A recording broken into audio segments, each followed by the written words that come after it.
వాళ్ళే ఏం చేస్తున్నారయ్య అంటే ఈ చిన్నదే కదా, ఈ చిన్నదే కదా అని కొద్దిగా నెమ్మదిగా దిగిపోతూ ఉన్నారు. అది ఆ ప్రమాదకరమైన మార్గము. ఏమిటంటే అది ప్రమాదకరమైన మార్గము.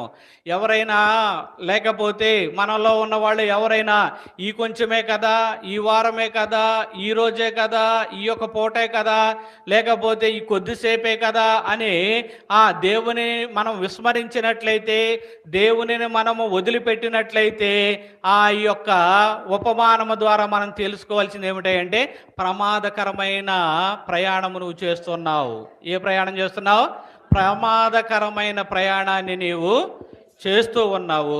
కాబట్టి నువ్వేం చేయాలంటే నీవు దిగజారిపోకోకుండా నీ ప్రయాణము యెరూషలేము నుండి యెరికోకి కాకుండా ఆ యెరూషలేములోనే దేవునితో ఉండే స్థితిలో నీవు కొనసాగు